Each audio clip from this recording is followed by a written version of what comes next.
ভালো। ওই যে সিটেঙ্গে ভাষায় বলে যত কম তত গম। ঠিক আছে, যত বেশ তত শেষ।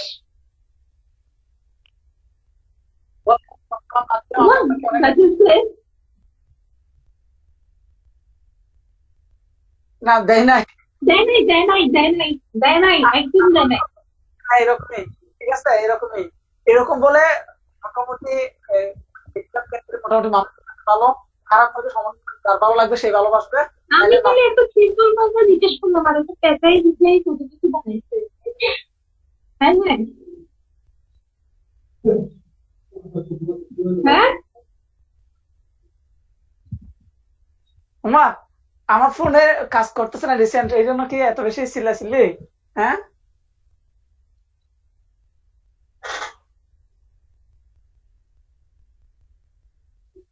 তো তোর ক্লাসগুলো রেকর্ড করে কে? প্রথম দিকে প্রথম দিকে আমি করতাম। এখন আমার ওই সমস্যা হইতো, মাঝখানে মাঝখানে ফোন আসে, নোটিফিকেশন আসে। এখন ওনাকে জিজ্ঞেস করছে, ওনার নাকি দামি ল্যাপটপ আছে। আমি তো গরিব মানুষ, আমার ল্যাপটপ নাই, এই জন্য উনি করে এখন। ও আচ্ছা, এই কাহিনী। নাইলে রাজস্বী কাপুর ক্লাসে না আসলে আমার সমস্যা কোথায়? আমি তো আরো খুশি।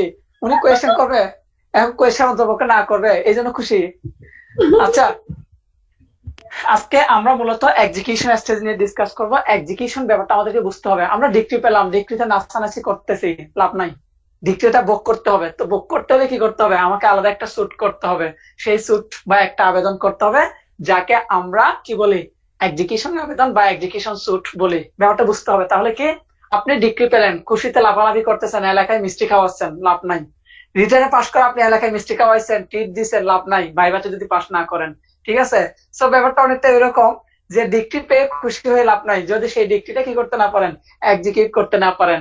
এবার আসেন, তাহলে এই যে ডিগ্রি এক্সিকিউশনের যে বিভিন্ন প্রসেস বা পদ্ধতি, সেই বিষয়গুলো নিয়ে। আচ্ছা, আরেকটা বিষয়, এখানে ডিগ্রি মানে শুধু ডিগ্রি না, ডিগ্রি এবং আদেশ দুইটাই। তাহলে এক্সিকিউশন এক্সিকিউশন অফ ডিক্রিস, মাথায় রাখবেন এখানে ডিক্রিস এস আছে, কারণ কি একটা দুইটা ডিগ্রি না, মানে একাধিক। এন্ড অর্ডারস, তাহলে পরীক্ষায় আসতে পারে অর্ডার 21 ক্ষেত্রে নিচের কোনটি সঠিক? Execution of decree and order, execution of decree, execution of decrees and orders, execution of applications পরীক্ষায় আসতে পারে।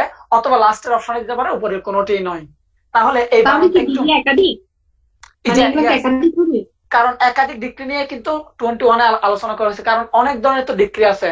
সো কোন ডিগ্রি কিভাবে করবে, এই সমস্ত বিষয় নিয়ে ডিসকাস করছে আমাদের অর্ডার 21। এই জন্য এখানে ডিক্রিস প্লুরাল, অর্ডারস প্লুরাল, মাথায় রাখতে হবে। পরীক্ষায় যদি এভাবে যদি এমসিকিউ দেয়, ধরা খাবেন। এই জন্য বানানটার প্রতি একটু নজর রাখবেন। আচ্ছা, এখন আসেন, তাহলে আমরা দেখলাম ডিক্রি এবং অর্ডার যে এক্সিকিউশনের যে প্রসেস বা পদ্ধতি, সেই পদ্ধতি নিয়ে ডিসকাস করছে অর্ডার 21। আচ্ছা, এখন এতটুকু বুঝলাম, ওকে। আমরা এই যে ডিক্রি বিষয়েও কিছু সেকশন পড়েছিলাম। সেকশন কত থেকে কত পড়ছি দেখি, কেউ বলতে পারেন কিনা? একটু দেখি, কারো মনে আছে? দেখি বলেন, কেউ একটু বলেন না। আচ্ছা, আমরা ডিক্রি রিলেটেড কিছু সেকশন পড়ছিলাম। সেই সেকশন গুলো ছিল 36 থেকে 72।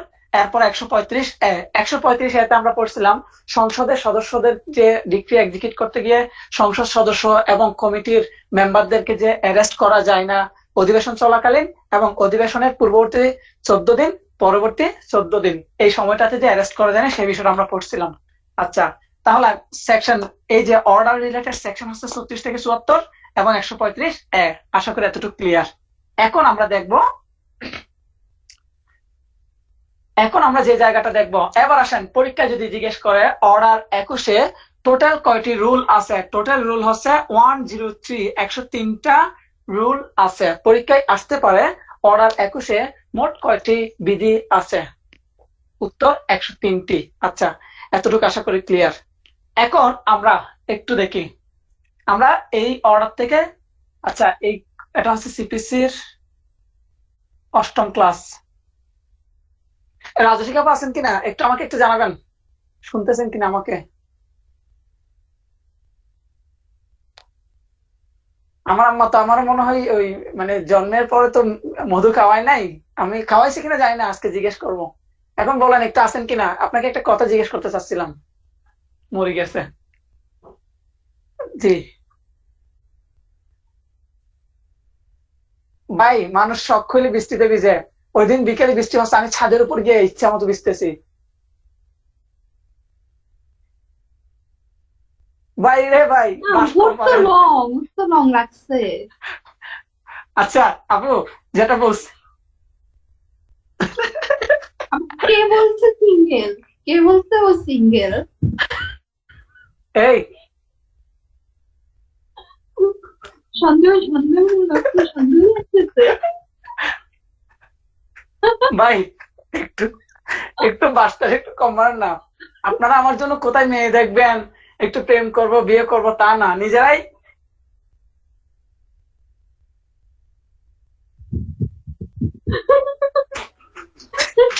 দিবি তো? বলবে যে ওকে একদমই মধু খাওয়াই নাই জন্মের পরে, এটা সবার আগে বলবে।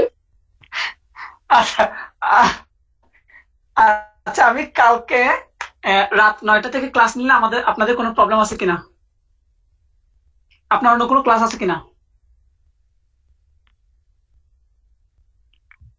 হ্যাঁ, ও মা, হ্যাঁ, আমার এমনিতে কালকে এখন প্রবলেম শুক্রবার। চলতেছে আর ও খালি আগাই না দিচ্ছে। আমি আর পারতেছি না, আমি বিরক্ত, কারণ এই সিপিসি একটা ছোট্ট একটা আইন, এটা আমাকে। আচ্ছা, থ্যাংক ইউ। কালকে 2 ঘন্টার ক্লাস, খেয়ে দিয়ে তারপর ক্লাস করতে বসবেন, একদম টাইট করে এই খাবেন। শোন, আমি বলি ওকে ফাইন, 9টা না 9:30? হ্যাঁ, নো নো নো, এই এক কাজ কর না, এক কাজ কর, ইয়ে থেকে হ্যাঁ। নে, 6টা থেকে নে। রাজস্বী কাপু কি বলে?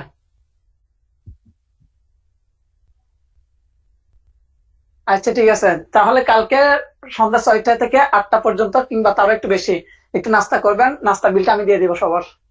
আচ্ছা আসেন, ওকে, মাঝখানে না হলে মাগরিবের পরে। বিরতি দিব, 10 মিনিট বিরতি দিব, সমস্যা নাই। যদি ওকে। আপনারা বলেন, আর আপনারা যদি বলেন যে নামাজ পড়ে শুরু করবেন, তাহলে সন্ধ্যা না 7টা না, থেকে। আর আচ্ছা তোর তুই বিকেলে ফ্রি আসোস? আমি ভাই কালকে ফ্রি আছি। একটা আপুকে জিজ্ঞেস করতো, 4:30 থেকে পারবে কিনা? না না, 6টা থেকে নি। মানে 6টায়। 4:30 হলে একদম পারফেক্ট ছিল, একদম 6টা পর্যন্ত করে ফেললাম, নামাজ টামাজ সব ক্লিয়ার থাকলো। আপু কি বলে? মানে আমার তো বুঝতেছস, তোকে তো আমি সব বলছি। আচ্ছা সন্ধ্যা 6টা তারপর থেকে। আসলে আমার একটু প্রবলেম আছে তো। কালকের জন্য প্রবলেম বা 2 ঘন্টা প্রবলেম কোনো কিছু হবে না, কেউ ঘুম থাকবে, কেউ নাস্তা করবে, কেউ নামাজ পড়বে, সমস্যা 2 ঘন্টা। আচ্ছা ওকে, কালকে সন্ধ্যা 6টা থেকে শুরু হবে ইনশাল্লাহ। আচ্ছা এখন আমরা যে জায়গাটা দেখার ট্রাই করব, আমরা এখান থেকে কি সবগুলা রুল পড়বো নাকি কিছু পড়বো? আচ্ছা একটু লিখতেছি, একটু লিখে নেন। 1, 10, 11, 10, 11, আশা করি দেখা যাচ্ছে। হ্যাঁ, 18, 19, 22, 18, 19। আচ্ছা ঠিক আছে, থ্যাংক ইউ। কম্প্রোমাইজ, একে বলে thank you, thank compromise. You. আসলে আইএসএম এগুলো একটু কম্প্রোমাইজ টাইপ। হ্যাঁ, হ্যাঁ, হ্যাঁ।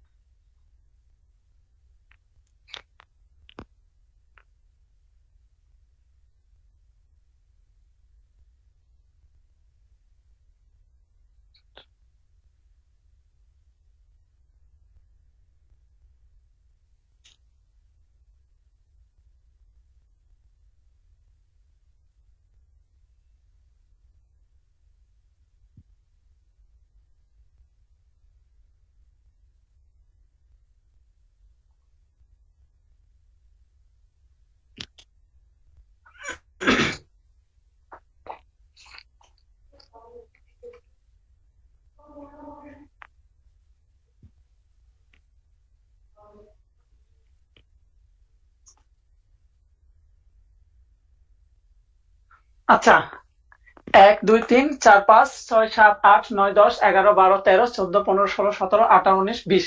আমরা টোটাল 103টা রুল থেকে 20টা রুল ইনশাল্লাহ শেষ করব।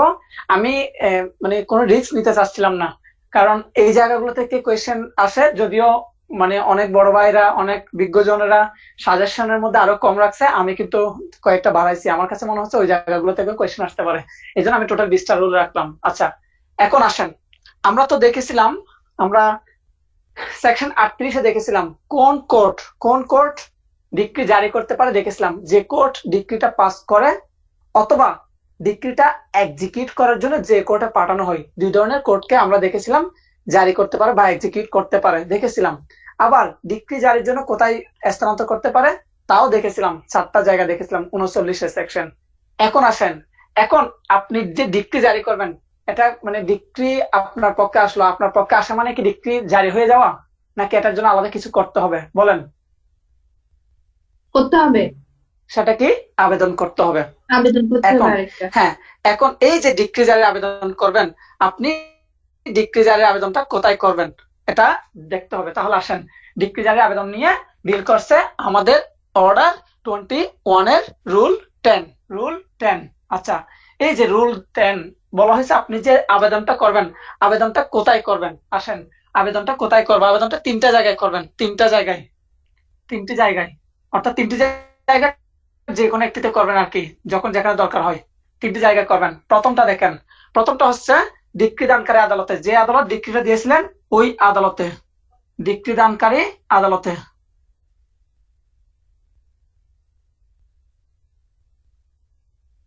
ডিক্রি দানকারী আদালতে। এরপর আসেন 2 নাম্বারটা, তাহলে প্রথমটা গেল। এরপর আসতেছে এই যে ডিক্রি এক্সিকিউট করার জন্য অ্যাপয়েন্টেড কোন কর্মকর্তা, তার মানে নিয়োগকৃত কর্মকর্তা বলতে পারেন।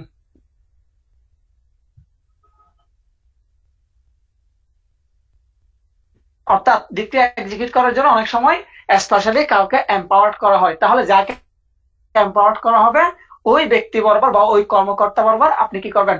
আবেদন করবেন। এরপর 3 নাম্বার ব্যাপারটা হচ্ছে যে আদালতে কি করা হলো, ডিক্রি পাঠানো হলো, খেয়াল করবেন ডিক্রিটা এক্সিকিউট করার জন্য যে আদালতে পাঠানো হয়েছে, মনোযোগ রাখবেন। তাহলে যে আদালতে ডিক্রি পাঠানো হয়েছে এক্সিকিউট করার জন্য,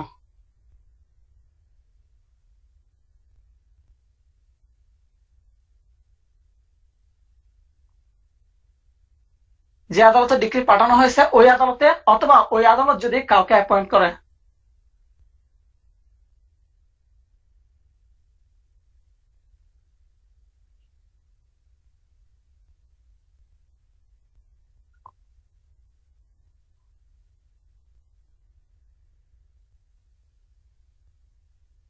তাহলে আমরা 3টা জায়গায় এই যে ডিক্রি জারির জন্য যে আবেদনটা করব, আবেদনটা 3টা জায়গার যে কোনো একটাতে করব।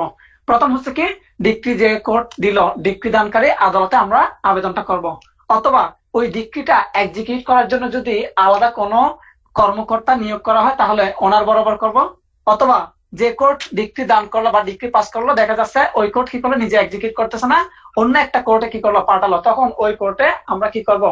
আবেদনটা করব। লেখা শেষ হলে একটু জানাবেন।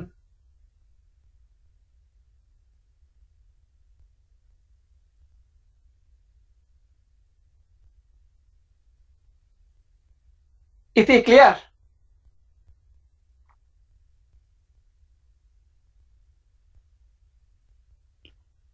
হ্যালো?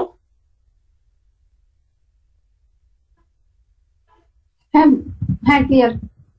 আচ্ছা, এখন প্রশ্ন হচ্ছে এই যে ডিক্রি জারির জন্য যে আবেদনটা করব, এই মৌখিক মৌখিক কি আবেদন করা যাবে নাকি আবেদন সবসময় লিখিত হইতে হবে? অর্থাৎ লিখিত আবেদন করব নাকি মৌখিক আবেদন করলে হবে? পরীক্ষায় প্রশ্ন আসে, দেখি কি মনে হয়। লিখিত। হ্যাঁ, সব ক্ষেত্রে লিখিত, তবে একটা ব্যতিক্রম আছে, রুল 11 একটা ব্যতিক্রম আছে। এখন আমরা ব্যতিক্রমটা দেখি। এই যে মৌখিক আবেদন কখন করা যাবে, মৌখিক আবেদন করা যাবে কখন সেটা দেখবো। সেটা হচ্ছে মোকদ্দমায় মোকদ্দমার ক্ষেত্রে, অর্থের মোকদ্দমায় কি করা যাবে, অর্থাৎ অর্থ মোকদ্দমার কোন ডিক্রি যদি জারি করতে হয় সেই ক্ষেত্রে মৌখিক আবেদন গ্রহণযোগ্য, আর অন্যান্য সকল ক্ষেত্রে লিখিত আবেদন করতে হবে। তাহলে আমরা দেখলাম পরীক্ষা আসতে পারে ডিক্রি জারির জন্য মৌখিক আবেদন করা যায় কিনা বা কোথায় আছে। উত্তর হচ্ছে অর্ডার 21 রুল 11। আচ্ছা, এই তো গেল। আচ্ছা, এখন আসেন। আমার একটু প্রশ্ন ছিল। হ্যাঁ হ্যাঁ আচ্ছা, প্রশ্নটা হলো যে এটা মানে ধর একটা লোক, তার অনেক বয়স, ধর হ্যাঁ 3বার স্ট্রোক করছে, ঠিক হ্যাঁ হ্যাঁ আছে? হ্যাঁ তো ওর বয়সটা অনেক বেশি, ধর 70-র উপরে, এখন ওনাকে ধর উনি কোনো ক্রিমিনাল মামলা করলো বা ধর চোরাচালান বা ওরকম কোনো ইয়েতে, সেক্ষেত্রে কি উনি যেহেতু অনেক অসুস্থ, হ্যাঁ শাস্তিটা কি মাপতে হয় এক্ষেত্রে? হ্যাঁ, অবশ্যই মাপ পাবে। আমি বলি, আমরা যখন সিআরপিসি তে দেখলাম, সিআরপিসি তে কোথায় মাপ হয় মনে আছে? আমরা যখন 497 পড়েছিলাম, 497-এ সাধারণত কি দেখছিলাম, 96 হচ্ছে আপিল যোগ্য।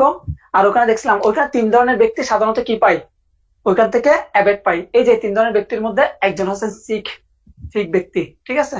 হুম।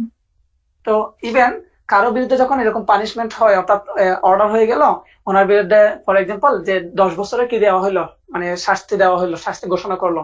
এখন এই ক্ষেত্রে ওনার যে ডকুমেন্টস, প্রেসক্রিপশন বা মেডিকেল সার্টিফিকেট, যে টোটাল যে যা যা আছে, এই সবগুলা যদি ওখানে জেল কারাগার এবং মানে সরি কারাগার এবং কোর্ট ওখানে যদি এগুলো প্রডিউস করে, তাহলে আলটিমেটলি ওনার পানিশমেন্টটা কমানো হয়, ঠিক আছে? আচ্ছা, কমানো হয় কিন্তু পানিশমেন্ট থাকেই। হ্যাঁ, পানিশমেন্টটা থাকবে। কারণটা কি, উনি তো একটা অফেন্স করছে, একদম যে মওকুফ করে দিবে ব্যাপারটা তা না। আবার আবার ব্যাপার আছে, আমরা যখন 401 এবং 402 ওখানে পড়ি, তখন কিন্তু আবার গভর্নমেন্ট চাইলে কি করে দিতে পারে, পুরোটাই মওকুফ করে দিতে পারে। এক্ষেত্রে তো আবেদন করতে হবে না? হ্যাঁ, অবশ্যই আবেদন করতে হবে, অবশ্যই করতে হবে। আচ্ছা, ঘটনাটা এখন বলা যাবে না, পরে বলবো তোকে। আচ্ছা, বুঝছি। ওকে, দেখা যাক। এখন আমরা এবার দেখবো রুল 1। এখন আমি তো ডিক্রি জারির জন্য আবেদন করলাম, ডিক্রি জারির জন্য আবেদন করলাম। প্রশ্ন হচ্ছে এই ডিক্রিটা কয়ভাবে জারি করা যাবে, ডিক্রি কয়ভাবে জারি করা যাবে, অর্থাৎ ডিক্রি জারির পদ্ধতিটা, ডিক্রি জারির এই যে পদ্ধতি, কয়টি পদ্ধতিতে এটা জারি করা যাবে, এই বিষয়টা বলা আছে রুল 1-এ। আচ্ছা, দেখি তিনটি পদ্ধতিতে ডিক্রিটা কি করা যাবে, জারি করা যাবে। এখন এগুলো কি সব ডিক্রি? নো, এটা হচ্ছে অর্থের ডিক্রি। এগুলো কোন ধরনের ডিক্রি? অর্থের ডিক্রি। তাহলে অর্থের ডিক্রি 3 ভাবে কি করা যাবে, 3 ভাবে বা 3টি পদ্ধতিতে এক্সিকিউট করা যাবে। এখন দেখি সেই 3টি পদ্ধতি কি কি। প্রথম কথা হচ্ছে ডিক্রি জারি, ডিক্রি জারি যে আদালত করছেন,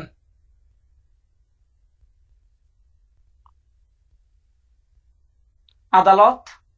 2 হচ্ছে ডিক্রিদার, ডিক্রিদার মানে যার পক্ষে ডিক্রি দেওয়া হয় ওনাকে বলা হয় ডিক্রিদার, মনে রাখতে হবে, মাথায় রাখতে হবে। 3 নাম্বার অন্য কোনো উপায়ে, অন্য কোনো উপায়ে। এখন ব্যাপারটা কিরকম আমি বলি, এই যে একটা অর্থের মোকদ্দমা হয়েছে, একটা অর্থের ডিক্রি দেওয়া হয়েছে, এখন অর্থটা কালেক্ট করতে হবে।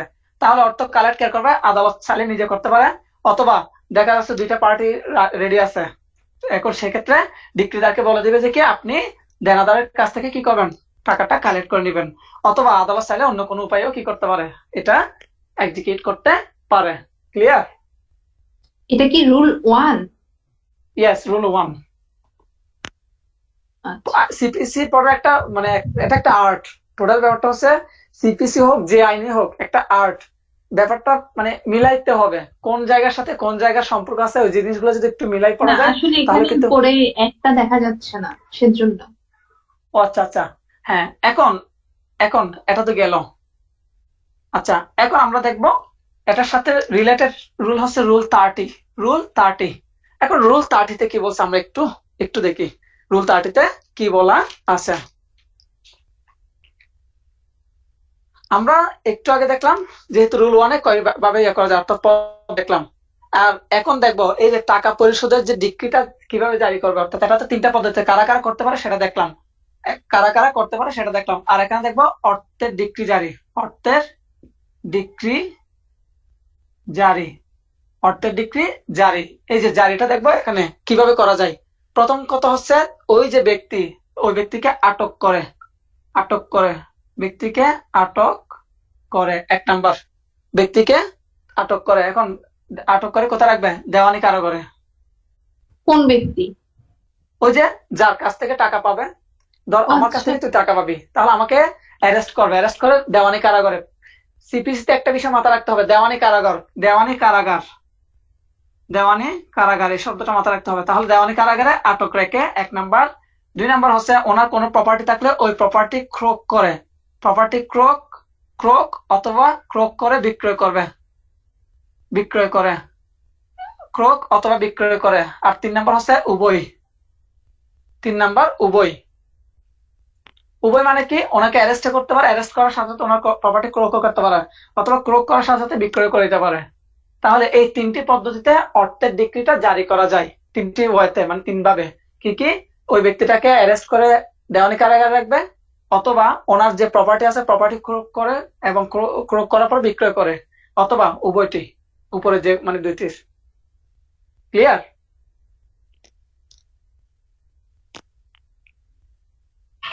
হ্যাঁ।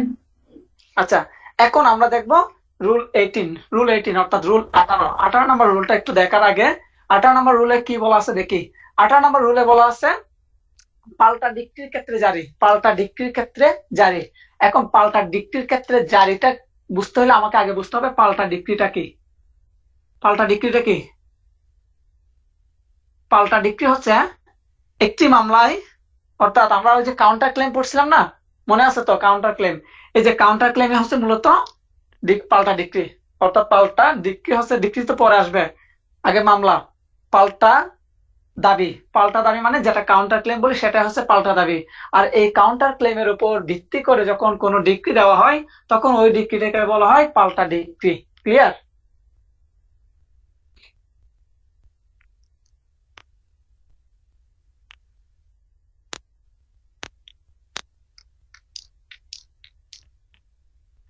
এটা ক্লিয়ার?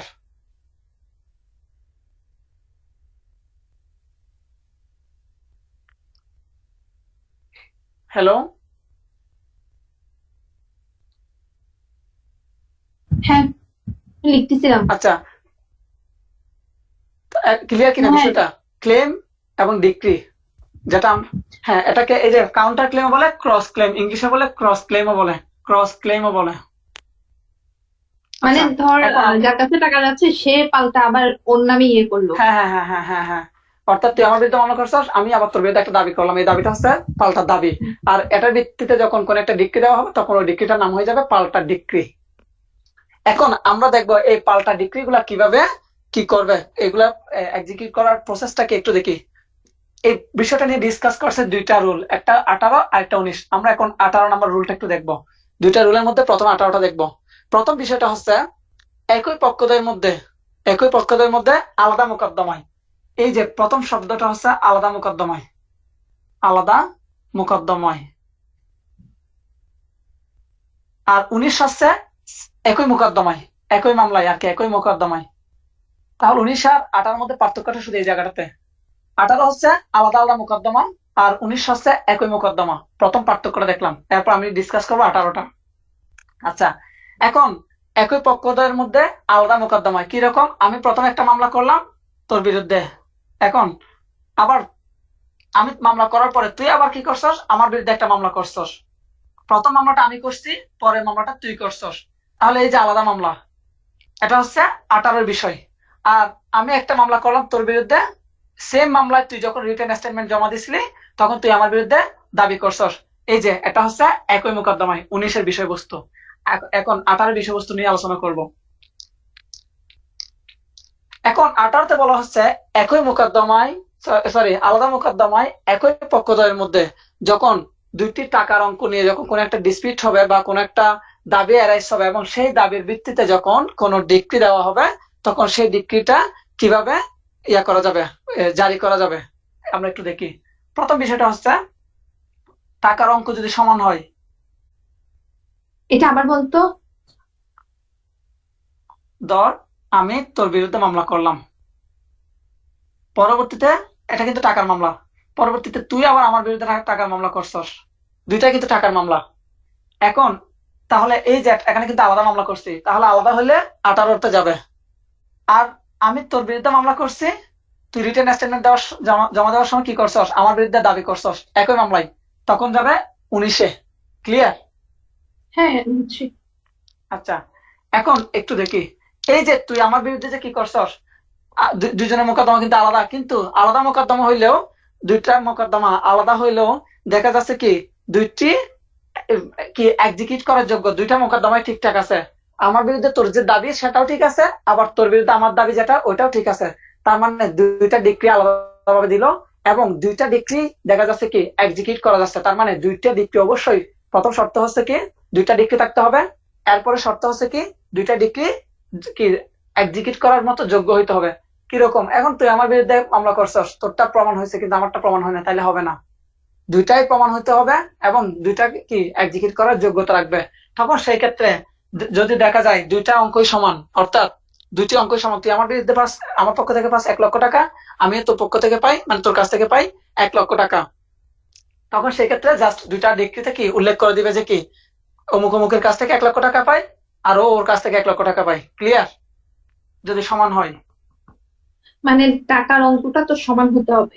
হ্যাঁ হ্যাঁ হ্যাঁ, টাকার অঙ্ক সমান হলে যদি তাহলে তুই টাকার অঙ্ক সমান না হয়, ও পায় 1 লাখ, ও পায় 2 লাখ, আসতেছি, সেক্ষেত্রে? এটা 2 নাম্বার বিষয়, এটা 2 নাম্বার আসবো। আগে তাহলে 1 নাম্বারটা ক্লিয়ার। হ্যাঁ। আচ্ছা, এখন আমরা দেখবো, এখন 2 নাম্বারে দেখা যাচ্ছে টাকার অঙ্ক সমান না, টাকার অঙ্ক সমান না। তার মানে আমি তোর কাছ থেকে পাই 1 লক্ষ টাকা, তুই আমার কাছ থেকে পাস 50,000 টাকা, 50,000। এখন এই যে এই ক্ষেত্রে কি হবে, এই ক্ষেত্রে কি হবে সেটা বলছে 2 এর মধ্যে। একটু মনোযোগ রাখতে হবে, খুবই মনোযোগ রাখতে হবে। এখন কোর্ট কি করবে, কোর্ট তখন 1 লাখ টাকা থেকে 50,000 টাকা মাইনাস করে আর বাকি থাকে 50,000। এটা ক্লিয়ার কিনা? হ্যাঁ। এই যে এই 50,000 টাকা কে পাবে? আমি পাবো, তাই না? আমি কেন পাবো? আমি আরিফ, কেন? তুই কেন পাবি? আমি তোর কাছ থেকে 1 লক্ষ টাকা পাইতাম, তুই বাস আমার কাছ থেকে 50,000 টাকা, তাহলে আমার 1 লক্ষ টাকা থেকে তোর 50,000 মাইনাস করলে আর বাকি 50,000 টাকা আমি তোর কাছ থেকে পাবো না? ও আচ্ছা, যদি উল্টা হয়? আসতেছি, সমস্যা নাই, যার পক্ষে হোক। এবার তুই চাচ্ছ যে কি এই নামটা এখানে যাবে, সমস্যা নাই, যাক কি হয়েছে, সমস্যা নাই। এক্ষেত্রে তুই পাবি আর কি। মামলা কে করছে ওটা বড় বিষয় না, তুই একটা মামলা করছিস, আমি একটা মামলা করছি, আলটিমেটলি প্রমাণ হয়েছে যে কি আমি তোর কাছ থেকে 1 লক্ষ টাকা পাবো, তুই আমার কাছ থেকে পাবি 50,000 টাকা। তখন কোর্ট কি করবে, দুইটার মধ্যে একটা সেট আপ আনবে। সেট আপটা কি, 1 লক্ষ থেকে 50,000 মাইনাস করবে আর বাকি 50,000। এই বাকি 50,000 টাকাটা কোন ডিক্রিতে উল্লেখ করবে? প্রশ্ন হচ্ছে এই যে 50,000 টাকা যে পাবে, তাহলে যিনি পাবে ওনাকে আমরা এখানে কি বলবো, ডিক্রিদার। যিনি পাবে, অর্থাৎ যিনি 50,000 টাকা পাবেন, ওই ডিক্রিদারের ডিক্রিতে উল্লেখ করবে। অর্থাৎ যিনি পাবে জাস্ট ওনার ডিক্রিতে ওইটা উল্লেখ করবে, অন্য জনের ডিক্রিতে উল্লেখ করার দরকার নাই। তাহলে আমি তোর কাছ থেকে 50,000 পাই, সুতরাং আমার ডিক্রি, যেটা আমার পক্ষে যে ডিক্রিটা দেওয়া হয়েছে, ওই ডিক্রিতে এই 50,000 টাকার বিষয়টা উল্লেখ করবে, তোর ডিক্রিতে উল্লেখ করবে না। এখন তাহলে তোর ডিক্রিটা কি কোনো দাম নাই? আছে।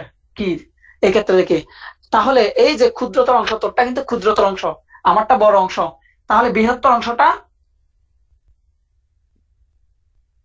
বৃহত্তর অংশ, এই বৃহত্তর অংশটা দিবে কারটাতে, শুধু ডিক্রিদারের ডিক্রিতে। আর এরপরে বলতেছে ক্ষুদ্রতর যে অংশটা, ক্ষুদ্রতর যে অংশটা, সেই অংশটা উভয় উভয় ডিক্রিতে, উভয় ডিক্রিতে উল্লেখ করবে। তাহলে 1 লক্ষ টাকার যে ব্যাপারটা, এটা যেহেতু বড় অংশ, এটা শুধুমাত্র ডিক্রিদারের ডিক্রিতে উল্লেখ থাকবে। আর ক্ষুদ্রতর অংশ তোরটা 50,000 টাকারটা ছিল দাবি, তাহলে তোরটা কি থাকবে, তোর ডিক্রিতে এবং আমার ডিক্রি, উভয় ডিক্রিতে উল্লেখ থাকবে। ক্লিয়ার? শুধু এতটুকু মাথা রাখলে হবে, বৃহত্তর অংশ ডিক্রিদারের ডিক্রিতে উল্লেখ থাকবে, ক্ষুদ্রতর অংশ উভয় ডিক্রিতে উল্লেখ থাকবে। ক্লিয়ার কিনা? হ্যাঁ। প্রশ্নটা আর কেমন আসতে পারে? পরীক্ষায় প্রশ্নটা আসবে, একই মোকদ্দমায়, একই মোকদ্দমায় ভিন্ন দাবি হলে, সরি, একই মোকদ্দমা কি দাবি, ক্রস বাংলা কি বলছিলাম, পাল্টা দাবি। একই আচ্ছা। মোকদ্দমায় পাল্টা দাবির ক্ষেত্রে কোর্ট মানে কোন বিধির অনুসারে কি করবে, সমাধান করবে, বা একই মোকদ্দমায় দুইটি, একই মোকদ্দমার ক্ষেত্রে কি থাকলে, পাল্টা দাবি থাকলে, সেক্ষেত্রে কোন বিধির পদ্ধতি অনুসরণ করবে, বা কোথায় বলা আছে একই মোকদ্দমা হইলে 19-এ যাবে, আলাদা মোকদ্দমা হলে 18-তে যাবে। আবার প্রশ্ন আসতে পারে একই মোকদ্দমার ক্ষেত্রে বা আলাদা মোকদ্দমার ক্ষেত্রে বৃহত্তর অংশটি কোন ডিক্রিতে উল্লেখ থাকবে, ডিক্রিদারের ডিক্রিতে উল্লেখ থাকবে, এর বেশি কিছু আসবে না। আচ্ছা, এগুলো এটা কি 18 পড়ার জন্য আসছে না 19 পড়ার জন্য? বিষয়বস্তু দুইটার ভেতরের বিষয়বস্তু একই। এই যে ভেতরের বিষয়বস্তু, এটা 18 এবং 19 দুইটাতে একই, শুধু 18 কোন ক্ষেত্রে 19 কোন ক্ষেত্রে, 18 হচ্ছে আলাদা হইলে আর 19 হচ্ছে একই মোকদ্দমা হইলে, আর কোনো পার্থক্য নাই। ক্লিয়ার? দুইজন যদি 1 লাখ 1 লাখ চায়, হ্যাঁ, হ্যাঁ হ্যাঁ হ্যাঁ সেক্ষেত্রে দুজনকে 1 লাখ 1 লাখ দিয়ে দিবে প্রমাণিত হলে। হ্যাঁ, মানে ও 1 প্রমাণ লাখ হলে। হোক। হ্যাঁ হ্যাঁ হ্যাঁ, আচ্ছা, তুমি বুঝতে পেরেছো। আচ্ছা। টাকা দিতে হচ্ছে না তো আর, কারণ তুই আমার কাছ থেকে পাস, আমি তোর কাছ থেকে পাই, শুধু শুধু কি সেট আপটা করে দিবে। ওটা ডিক্রি দিয়ে দিবে, ডিক্রি উল্লেখ করে দিবে আর কি, ডিক্রিতে উল্লেখ করবে, টাকা তার দিতে হচ্ছে না। আচ্ছা, এখন এখন আমরা যাব তাহলে 18 শেষ 19 শেষ, এরপরে 22। আচ্ছা, এখন 22-এ কি বলছে? 22-এ বলতেছে কারো বিরুদ্ধে ডিক্রি জারি করার আগে তাকে কি কারণ দর্শাতে বলতে হবে। কিরকম? যে আপনার বিরুদ্ধে ডিক্রি জারি করা হবে না কেন, তার কারণ দর্শান। এই যে কারণ দর্শানোর নোটিশটা দিবে 22 দ্বারা, রুল 22-এ কারণ দর্শানোর নোটিশ।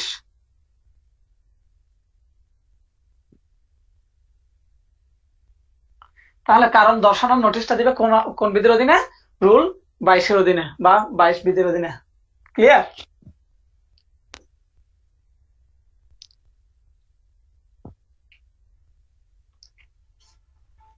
হ্যাঁ। আচ্ছা, এখন আমরা দেখবো 31 নাম্বার যে রুলটা আছে ওইটা দেখবো। 31 কি? 31 শুধুমাত্র পরীক্ষা আসবে, পরীক্ষায় জিজ্ঞেস করবে মানে সুনির্দিষ্ট অস্থাবর সম্পত্তি বা সুনির্দিষ্ট অস্থাবর সম্পত্তি ডিক্রিজারি পদ্ধতি কোন বিধিতে বলা আছে? কোন বিধিতে বলা আছে? 31-এ সুনির্দিষ্ট 31 32 না? হ্যাঁ, 31 32 না? না, শুধু 31, শুধু 31। এটা কি স্পেসিফিক রিলিফ অ্যাক্টের ইয়ে না? হ্যাঁ, সুনির্দিষ্ট অস্থাবর সম্পত্তি, হ্যাঁ, অস্থাবর সম্পত্তি কোনো ডিক্রি দেওয়া হলে সেই ডিক্রিটা কিভাবে কার্যকর করবে সেই বিষয়টা বলা আছে কোথায়? 31-এ। আর 32-এ হচ্ছে কি হাজবেন্ড ওয়াইফের যে কনজাগাল রিলেশনশিপ, কনজাগাল লাইফের কিংবা কিংবা অন্য কোনো নিষেধাজ্ঞা দিলে সেটা হচ্ছে 32। আচ্ছা, কনজাগল মানে রেস্টিটিউশন অফ কনজাগল সুটের মামলা কোন কোর্টে করতে হয়?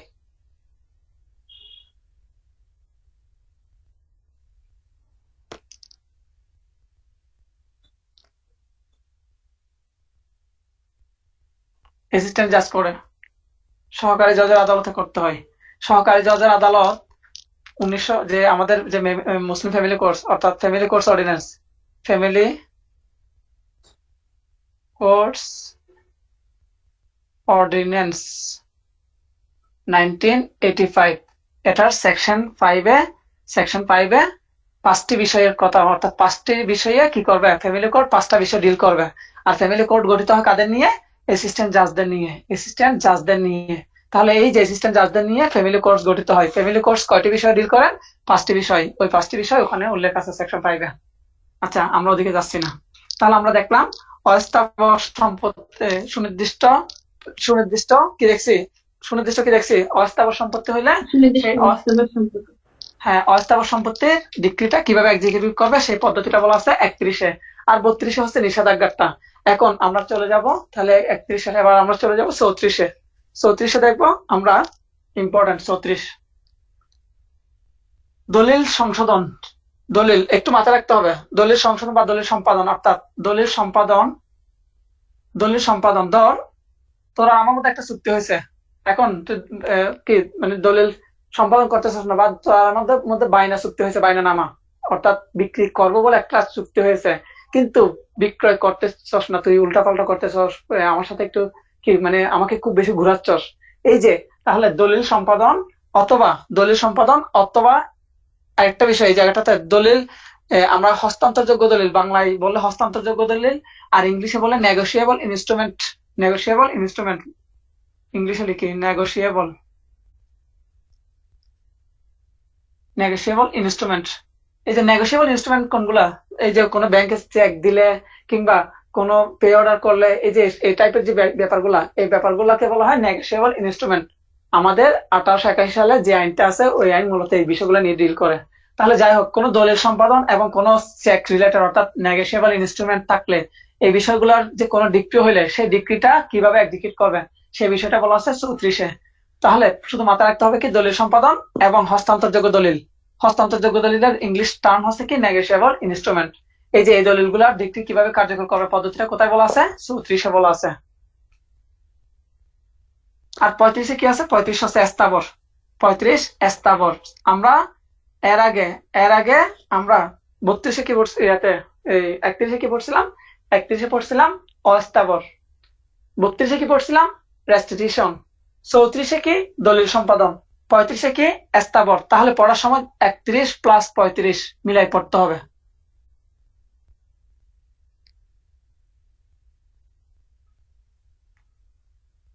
আচ্ছা, এখন এর পরবর্তীতে আমরা দেখব, এর পরবর্তী সেকশন হচ্ছে হলো 34 গেল, 35 গেল, এরপর 43। আচ্ছা, একটু দেখি 43 কি বলা আছে। আচ্ছা, ওই স্থাবর প্রপার্টির রুল 35-এ ডিল করে, এই তো? হ্যাঁ, বাস এতটুক। এবার আমাদের 43, 43 হচ্ছে কৃষিজাত পণ্য ব্যতীত, কৃষিজাত দ্রব্য ব্যতীত, কৃষিজাত দ্রব্য ব্যতীত অন্যান্যগুলো, দ্রব্য ব্যতীত, কৃষিজাত দ্রব্য ব্যতীত অন্যান্য যে দ্রব্যগুলো আছে সেগুলোর ক্ষেত্রে সেগুলোর মানে কি মানে ক্রয় করবে। কৃষিজাত দ্রব্য ব্যতীত অন্যান্য যে দ্রব্যগুলো আছে সেগুলো কিভাবে এক্সিকিউট করবে, সেগুলো ক্রয় করেই কি করবে, ডিক্রি এক্সিকিউট করবে। এই বিষয়টা বলা আছে 43-এ। ক্লিয়ার? এখন তাহলে কৃষিজাত দ্রব্য এই 43-এর অধীনে কি করা যাবে না, কৃষিজাত দ্রব্য কি করা যাবে না, এক্সিকিউট করা যাবে না। কৃষিজাত দ্রব্যের ক্ষেত্রে ডিক্রি জারিটা 43-এ না, সেটা কোথায়, সেটা হচ্ছে 44-এ। সেটা কোথায়, 44-এ। আচ্ছা, এখন এই যে 43-এর ক্ষেত্রে একটা বিষয় বলা আছে, এখন কৃষিজাত না, এটা তো অন্যান্য ক্ষেত্রে। এখন আমি ক্রয় করলাম, ক্রয় করার পর এগুলো আমি বিক্রি করতে পারবো কিনা, বলা হচ্ছে যদি পচনশীল হয়, যদি পচনশীল হয়, অথবা এই জিনিসগুলো যদি হেফাজতে রাখতে গিয়ে যে কস্টটা আসবে সেই কস্টটা যদি দেখা যাচ্ছে কি ওটার দামের থেকে বেশি হয়ে যায়, তাহলে সেল করতে হবে। কি রকম, কৃষিজাত দ্রব্য, গরু কি কৃষিজাত দ্রব্য? গরু, হ্যাঁ, গরু দিয়ে হাল চাষ করে না? সেই হিসেবে তো এটা আসবে না ভাইয়া। আচ্ছা, যাই হোক, এখন আমি বলি, আমি একটা গরু কি করলাম, গরু ক্রোক করলাম, এক্সিকিউট করতে গিয়ে আমি গরু ক্রোক করে নিয়ে আসলাম। এখন ভাই এই গরুটার পেছনে ডেইলি খাবার দিতে হচ্ছে আমাকে, 10 কেজি কি দিতে হয়, খড় দিতে হয়, তারপর ভুসি দিতে হয়, আর অনেক কিছু দিতে হয়। আলটিমেটলি যে কষ্ট আসতেছে সেটা দেখা যাচ্ছে ওই যে যে বিষয়ের জন্য ডিপ্টি দিচ্ছি এর থেকে আরো খরচ বেশি হয়ে যাচ্ছে, তখন আমি এটা সেল করে দিব। অথবা দেখা যাচ্ছে এমন কোনো জিনিস যেটা নষ্ট হয়ে যেতে পারে বা পচে যেতে পারে, তাহলে আমি ওই জিনিসটা কি করে দিব, সেল করে দিতে পারবো। এটা হচ্ছে কোথায়, 43-এ। আর 44-এ বলা হচ্ছে কি কৃষিজাত দ্রব্য কি করা যাবে, ক্রয় করা যাবে, কৃষিজাত দ্রব্য ক্রয় করা যাবে। তাহলে কৃষিজাত দ্রব্য ক্রয় করার মাধ্যমে কি করবে, ডিক্রি এক্সিকিউট করবে, ক্রয় করার মাধ্যমে ডিক্রি কি করবে, এক্সিকিউট করবে। আচ্ছা, এখন আমরা কিন্তু এগুলো এক্সিকিউশন পড়তেছি, মাথা রাখতে হবে এগুলো এক্সিকিউশন। আর ডিক্রি মানে নট অনলি ডিক্রি, ডিক্রির সাথে আদেশ নিয়ে আসতে হবে, মাথায় আনতে হবে। এখানে যেহেতু আমরা ডিক্রি বলতেছি, ডিক্রির সাথে আদেশ নিয়ে আসতে হবে। এবার আমরা দেখবো রুল 72। রুল 72 একটু মনোযোগ রাখবেন। রুল 72 তে আমরা একটু দেখবো, মজার একটা বিষয় আছে। দেখেন রুল 72 তে কি আছে, রুল 72 তে একটা মজার বিষয় আছে, সেটা কি, এবার আসি। আমি আমি রাজস্বী কাপুর কাছ থেকে টাকা পাই, আমি রাজস্বী কাপুর বিরুদ্ধে মামলা করলাম। এখন রাজস্বী কাপুর বিরুদ্ধে কিসের মামলা করলাম, টাকা না, ধরলাম একটা প্রপার্টি, একটা প্রপার্টি নিয়ে বা কিছু একটা নিয়ে আসছে, যাই হোক, ধরলাম টাকা নিয়ে মামলা হয়েছে। এখন রাজস্বী কাপুর আমার টাকা দিতে পারতেছে না, তাহলে কি করবে, কোর্ট তখন দেখবে রাজস্বী কাপুর কোনো প্রপার্টি আছে কিনা। তাহলে ধরে নিলাম রাজস্বী কাপুর এক্স নামক একটা প্রপার্টি আছে। একটু মনোযোগ রাখতে হবে। আমি রাজস্বী কাপুর বিরুদ্ধে মামলা করলাম 1 লাখ টাকার। এখন রাজস্বী কাপুর কোনো টাকা পয়সা দিতে পারতেছে না। এখন আলটিমেটলি কোর্ট কি করবে, কোর্ট রাজস্বী কাপুর কোনো প্রপার্টি আছে কিনা দেখবে। দেখলো একটা প্রপার্টি আছে, প্রপার্টি এই যে এক্স নামক একটা প্রপার্টি আছে। এখন কোর্ট কি করবে, এই এক্স নামক প্রপার্টিটা নিলামে তুলবে। কোথায় তুলবে, নিলামে তুলবে। এখন এই যে 72-এ বলা হচ্ছে নিলামে তুলতে হইলে অবশ্যই ডিক্রিদারকে জানাতে হবে, ডিক্রিদারকে জানাতে হবে। ডিক্রিদারের বিনা অনুমতিতে কি করা যাবে না, ওই প্রপার্টি নিলামে তোলা যাবে না। ক্লিয়ার কিনা, লিখে ফেল।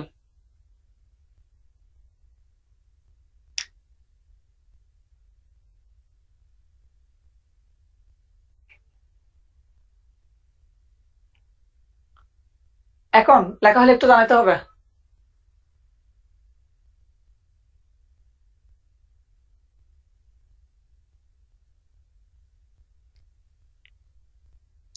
হ্যাঁ, লিখছি। আচ্ছা, ধর ওনার যদি শুধু ওই ধর একটাই প্রপার্টি আছে, বা হ্যাঁ, ধরো ওই যে ওটা ওর ভিটা বাড়ি।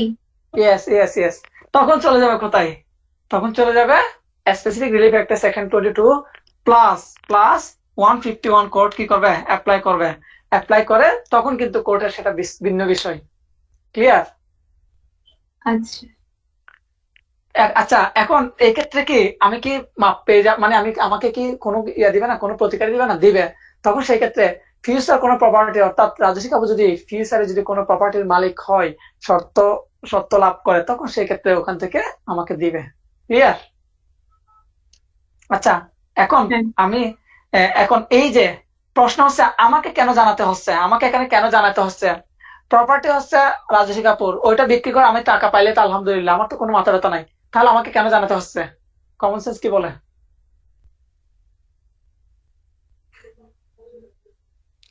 আপাতত কিছু বলতেছে না।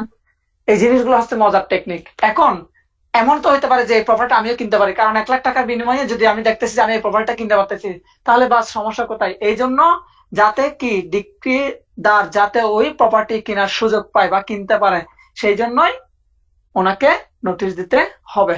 ক্লিয়ার? বুঝি নাই। এখন অর্থাৎ আমি তো ওনার কাছ থেকে 1 লক্ষ টাকা পাই, তাহলে এই যে এই প্রপার্টিটা যেহেতু বিক্রি করতেছে, তো বাইরে বিক্রি করা যে বিষয়, একইভাবে আমার কাছে বিক্রি করা সেম বিষয়। অর্থাৎ আমার কাছে বিক্রি করে দিলে আর মানে নিলাম। কথা হচ্ছে যে ও নিয়ে ফেলবে প্রপার্টিটা, এই তো। হ্যাঁ, হ্যাঁ, হ্যাঁ, হ্যাঁ, হ্যাঁ, কিন্তু অর্থাৎ সেক্ষেত্রে নিলামে ওকে দিতে টাকা হলে, দিতে হচ্ছে না। নিলামে দিতে হলে তো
বলছিলাম।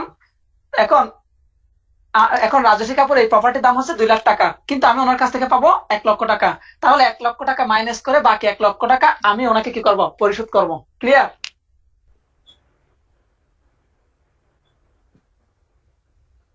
ইতি ক্লিয়ার? হ্যাঁ, আচ্ছা, এবার আমরা 84, এখন থেকে এই যে 84 থেকে কোয়েশ্চেন বেশিরভাগ আসে এই জায়গাগুলো থেকে, এই জায়গাগুলো থেকে একটু বেশি কোয়েশ্চেন আসে, এর আগেগুলো থেকে একটু কম আসে। ওই যে এখান থেকে আসে 18 থেকে আসে, তারপর 10 থেকে 11 থেকে আসে, তারপর 10 থেকে মাঝে মধ্যে আসে, তারপর তারপর এগুলো থেকে তেমন একটা আসে না। কিন্তু এই যে এখান থেকে এই জায়গাটার মধ্যে থেকে একটু বেশি কোয়েশ্চেন আসে। আচ্ছা, এখন আমরা একটু 84টা দেখি। 84, 84 এ বলা আছে কি একটু দেখি। এখন আসেন, খুব মনোযোগ রাখতে হবে। প্রপার্টি কোথায় যাবে? নিলামে যাবে। প্রপার্টি যেহেতু নিলামে যাবে, এই যে প্রপার্টি নিলামে গেলে কি করতে হবে দেখি। আমরা নিলামে বিক্রয় দেখি, নিলামে বিক্রয়ের ক্ষেত্রে নিয়মটা, পদ্ধতি। আচ্ছা, একটু দেখি কি আছে। নিলামে দিল, প্রপার্টি নিলামে উঠলো। এখন নিলাম এত লাখ টাকা, ওই যে বলে না 1 লক্ষ টাকা 1, 1 লক্ষ টাকা 2, মানে 1 লাখ টাকা 1, 1 লাখ 2, 1 লাখ 3, এভাবে বলতে বলতে আরেকজন বলে যে কি 1 লাখ 5 হাজার। সিনেমায় দেখছিলাম। হ্যাঁ, তখন কি করে এভাবে যাইতে যাইতে আলটিমেটলি একটা জায়গায় গিয়ে দাঁড়াই। ঠিক আছে? এই যে নিলামের মধ্যে যদি নিশ্চিত হয় যে ব্যক্তি কিনবেন, প্রপার্টিটা কিনবেন, আমরা দেখলাম উঠতে উঠতে সর্বশেষ 1 লাখ 30-এ গেল ধরলাম, অথবা আমরা ধরলাম যে কি 1 লাখ 50-এ গেল, 1 লাখ 50-এ গেল। আচ্ছা, এখন 1 লাখ 50, 1, 1 লাখ 50, 2, 1 লাখ 50, 3, কিন্তু আর কেউ উঠতেছে না। একটু ইয়া করলো, উঠতেছে না। অতএব সর্বসাকুল্যে নিশ্চিত হলো যে মিস্টার এক্স নামক একজন ব্যক্তি এই 1,50,000 টাকা দামে এই প্রপার্টিটা কিনতে কি হলো না, মানে নিলামে কিনতে রাজি হলো। এখন রাজি যখন হলো, সাথে সাথে মানে ইনস্ট্যান্ট ওনাকে কি করতে হবে, 25% টাকা জমা দিতে হবে। 25% ক্রয় মূল্যের 25% বা ওই যে মূল্যের, ঠিক আছে, নিলামে বিক্রয় মূল্যের মাথায় রাখতে হবে। সাথে সাথে ওই যে ক্রয় মূল্যের 25% টাকা কি করতে হবে, জমা দিতে হবে ক্রয় মূল্যের।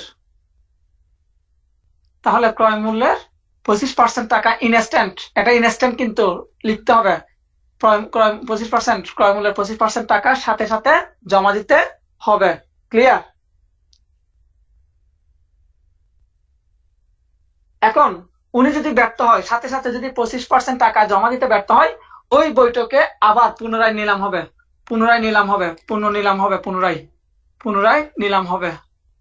অর্থাৎ প্রথমে 1,50,000 টাকা যিনি দাঁড়াইছিলেন, উনি যদি কি হইতে, উনি যদি করতে না পারেন, টাকাটা ইনস্ট্যান্ট জমা দিতে না পারেন, তখন সেই ক্ষেত্রে পুনরায় আবার ওই বইটাকে আবার নিলাম হবে। আচ্ছা, এখন এই যে যিনি নিলামে ক্রয় করতেছেন, উনি যদি কি হয়, ক্রেতা হন, কোন ক্রেতা, সরি বিক্রেতার হন, বিক্রেতার নিজে যদি নিলামে কিনতে যদি আগ্রহী হয়, আমি আবার বলছি ডিক্রিদার মানে কি, ওই যে আমি যেটা আমি রাজস্বী কাপু, হ্যাঁ, এই যে, তাহলে আমি এখানে কি ডিক্রিদার, আমার পক্ষে তো রায় আসছিল, এই জন্য আমি ডিক্রিদার। এখন আমি নিজে যদি এই জিনিসটা কিনতে চাই, তাহলে এই নিয়মটা আমার ক্ষেত্রে অ্যাপ্লাই হবে না। ক্লিয়ার? এটা তো আগের সেকশনে বলছিল ওটা আর কি না? না, ওটা তো হচ্ছে সেট আপ, ওটা তো আমাকে নোটিশ দিতে হবে বলছিলাম 72-এ নোটিশের না না বিষয় না, বলছিলাম। ও আচ্ছা 72-এ। হ্যাঁ, আচ্ছা আমাকে এটা জানাবে। আমরা 84 পড়তেছি, হ্যাঁ 72 ওনাকে জানাবে। 84-তে এসে আবার নিলামে বিক্রয় হচ্ছে, ওনাকে জানালো তো সব ওকে, নিলামে বিক্রয় হচ্ছে। উনি যদি না হয়, অন্য কেউ হয়, তাহলে 25% টাকা ইনস্ট্যান্ট জমা দিতে হবে। দিতে না পারলে পুনরায় নিলামে উঠবে। আর যদি বিক্রেতা নিজে হন, নিজে কিনেন, তাহলে এই নিয়মটা ওনার ক্ষেত্রে অ্যাপ্লাই হবে না।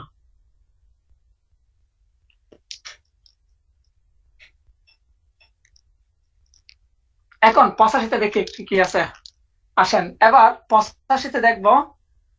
এখন উনি কি করলো, 25% টাকা কখন জমা দিছে, ইনস্ট্যান্ট জমা দিছে। তাহলে 1,50,000-এর মধ্যে 25% টাকা ইনস্ট্যান্ট জমা দিল, তাহলে আর বাকি টাকাটা কতদিনের মধ্যে দিবে, একটু মনোযোগ রাখতে হবে এই জায়গাটা। তাহলে যেদিন নিলামে বিক্রয় হয়েছে, নিলামে বিক্রয়ের দিন থেকে 15তম দিনে আদালত বন্ধ হওয়ার পূর্বে, 15তম দিনে আদালত বন্ধ হওয়ার পূর্বে,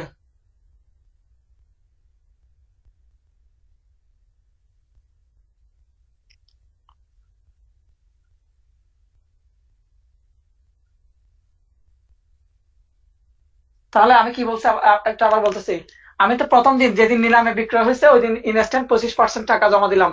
তাহলে 1,50,000-এর 25% জমা দিয়ে দিলাম যেদিন ডাক দিছিল বা যেদিন নিলাম হয়েছে ওই দিন। তাহলে আর অবশিষ্ট যে টাকাটা ছিল, বাকি টাকা, ওই বাকি টাকাটা এই দিন থেকে, অর্থাৎ যেদিন নিলামে বিক্রয় হয়েছে সেদিন থেকে 15তম দিন ধরে নিলাম, 1 তারিখ হয়েছিল নিলাম, এখন আমি 15 তারিখের দিন, 15 তারিখ বা 16 তারিখ যেটা হয় আর কি, এই 16 তারিখ ওই দিনে আদালত বন্ধ হওয়ার পূর্বে কি করতে হবে, ওই অবশিষ্ট টাকা আদালতে জমা দিতে হবে। ক্লিয়ার?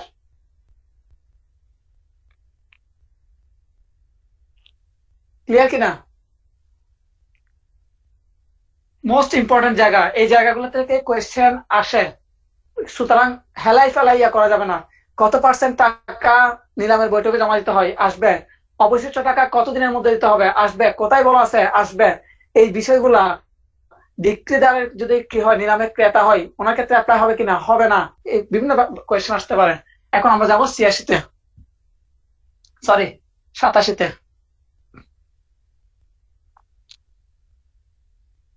এখন 87-তে হচ্ছে কি, উনি যদি ডিক্রি টাকাটা কি করতে ব্যর্থ হয়, 87।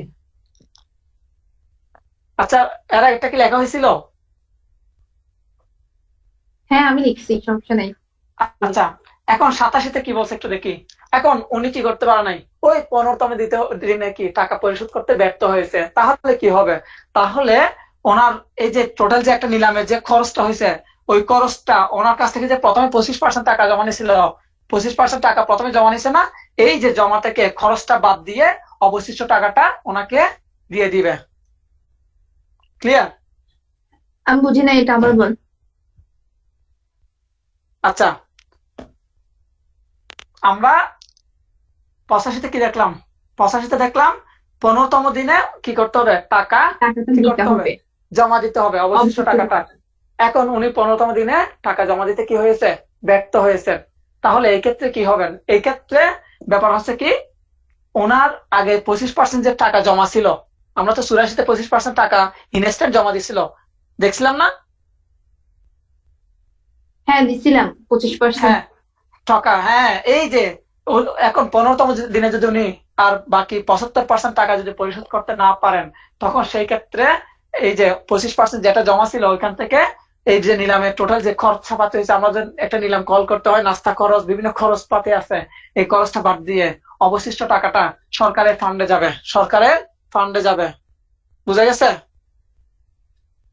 বাজেয়াপ্তি হবে আর মানে কি, ও বাজেয়াপ্ত। কিছু পাবে না? কিচ্ছু পাবে না আর।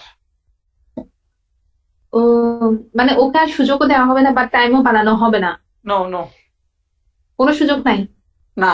ইভেন উনি পরবর্তী এই বিষয়ে কোনো অধিকারই দাবি করতে পারবে না, কোনো অধিকার, মানে সকল অধিকার থেকে বঞ্চিত হবে, সকল অধিকার থেকে বঞ্চিত হবে। ক্লিয়ার?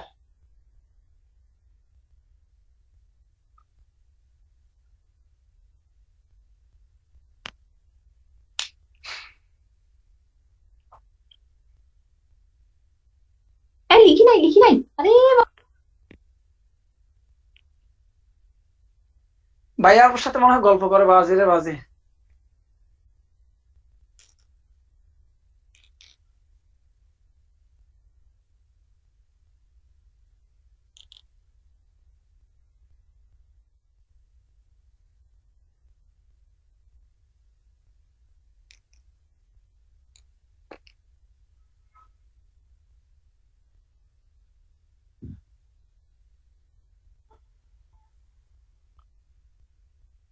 হ্যাঁ বল।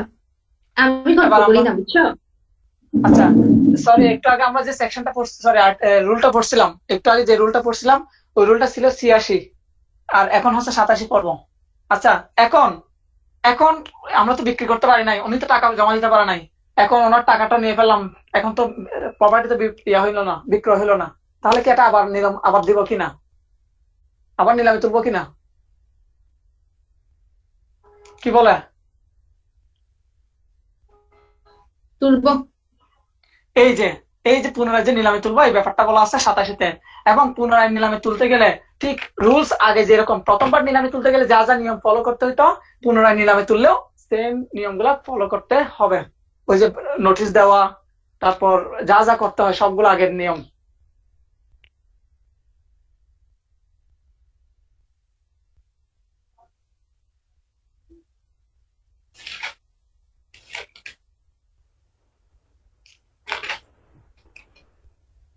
মানে 84 রুল ফলো করবে, এই তো? শুধু 84 না, 72 আসবে। ওই যে নোটিশ দিতে হয় যে ডিক্রিদারকে। ও আচ্ছা। আচ্ছা, এবার আমরা দেখবো 89। আচ্ছা, এবার 89, তাহলে মামলা করছিলাম আমি কার বিরুদ্ধে? রাজস্বী কাপুর বিরুদ্ধে। এখন আমার পক্ষে কি দিল? ইয়া দিল, রায় দিল, এবং রায়ের ভিত্তিতে দেখা যাচ্ছে এক্স নামক প্রপার্টিটা নিলামে বিক্রি হয়ে গেল। নিলামে বিক্রি হয়ে গেছে, মাথায় রাখতে হবে। নিলামে বিক্রি কি হয়ে গেল? হয়ে গেছে। 85-তে দেখলাম নিলামে বিক্রি শেষ। এখন রাজস্বী কাপুর কি কোনো কিছু করার আছে কিনা? হঠাৎ করে রাজস্বী কাপুর কোন এক রিলেটিভ আসলো, এক আত্মীয়, দূরবর্তী আত্মীয়, কিংবা আমার মতো একজন ব্রড মাইন্ডেড একজন মানুষ, উনি আমার পরিচিত ছিল, এক্ষেত্রে আর মামলা আমি করি নাই, মামলা এবার তুই করছস। আচ্ছা যা, বাদ দে। এখন তুই রাজস্বী কাপুর সাথে তোর একটা ভালো সম্পর্ক আছে, তুই শুনলি যে কি রাজস্বী কাপুর একটা প্রপার্টি আছে, রাজস্বী কাপুর অনেক দিনের স্বপ্ন ছিল এখানে কি করবে, এখানে বিল্ডিং তৈরি করবে। হঠাৎ করে কোর্ট এই প্রপার্টিটা নিলামে বিক্রি করে দিচ্ছে। এখন তুই তো ব্রড মাইন্ডেড মানুষ, ভাইয়াও আছে, অনেক টাকার মালিক, তুই চিন্তা করছিস যে এই কঠিন মুহূর্তে যদি ওনার পাশে দাঁড়াই, এর থেকে আর স্বভাবের কাজ আমার হইতে পারে না। তখন তুই চিন্তা করছিস যে কি, ওই যে আরিফ রাজস্বী কাপুর কাছ থেকে যে টাকাটা পাবে, আমি দরকার হলে রাজস্বী কাপুরকে কি ওই টাকাটা দিয়ে দিয়ে এই সম্পত্তিটা কি করি, উদ্ধার করে রাজস্বী কাপুর মনের আশাটা পূরণ করি। আচ্ছা, এখন আলটিমেটলি রাজি হয়েছস, এখন রাজস্বী কাপুর হাতে টাকা পাইলো, তুই টাকা দিছস। এখন তাহলে এই ক্ষেত্রে রাজস্বী কাপুর কি করতে পারবে? ওই নিলামে যে বিক্রয় হয়েছে, ওই নিলামের বিক্রয়টা বাতিল চাইতে পারবে। কোথায় বলা আছে? 89 বলা আছে। এবার এতটুকু ক্লিয়ার তো? কথাটা কিভাবে লিখবো তুই? ওরে ভাই, নিলামে নিলাম বিক্রয় রদের আবেদন, নিলাম বিক্রয় রদের আবেদন বা নিলাম রদের আবেদন, নিলাম মানে রদের সেটা আবেদন। অন্য কেউ, আচ্ছা ধর আমি যে টাকাটা দিচ্ছি ওই কথাটা কি আসবে এখানে? না না না, এটা তো ভাই এক্সাম্পল দিলাম যে, কি রে ও ভাই, আচ্ছা।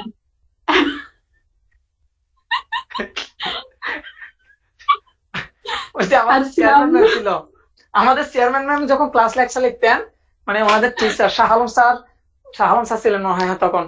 তো উনি গল্প করতে গিয়ে যা কিছু বলতেন, উনি আজকে মানে ওনার দুইটা মেয়ের মধ্যে ঝগড়া হয়েছে, একজন না খেয়ে ঘুমাই গেছে, এই জিনিসগুলো অনেক উনি লিখে ফেলতেন। হায় রে পাবলিক। এখন উনি নিলাম রদের জন্য আবেদন করবেন। প্রথম কথা হচ্ছে কতদিনের মধ্যে আবেদন করবেন? 30 দিনের মধ্যে। এই বিষয়টা ইয়াতে নেই, এগুলো বিয়ার একটা নেই, মাথায় রাখতে হবে 30 দিনের মধ্যে। এই বিষয়টা তাহলে কোথায় বলা আছে? এটা বলা আছে আর্টিকেল 166 এ, আর্টিকেল 166। আর আর্টিকেল মানে কনস্টিটিউশন আর্টিকেল না, লিমিটেশনের আর্টিকেল। আচ্ছা, এখন মানলাম 30 দিনের মধ্যে করবে, এবং এই বিষয়টা দেখলাম।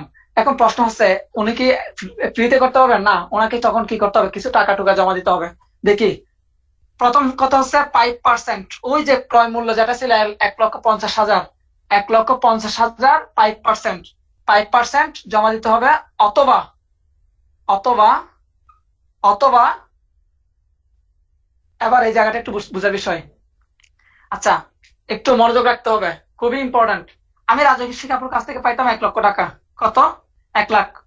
এখন হয়তো রাজস্বী কাপুর আমাকে কি 50,000 টাকা পরিশোধ করতে পারছে, আর বাকি 50,000 পারে নাই। এই 50,000 টাকার জন্য এবার কি প্রপার্টি বিক্রি হচ্ছে। তাহলে এই যে অবশিষ্ট টাকা, অর্থাৎ দেনাদারের যে অবশিষ্ট টাকা, দেনাদারের অবশিষ্ট পাওনা, দেনাদারের, সরি দেনাদার না, বিক্রিদার,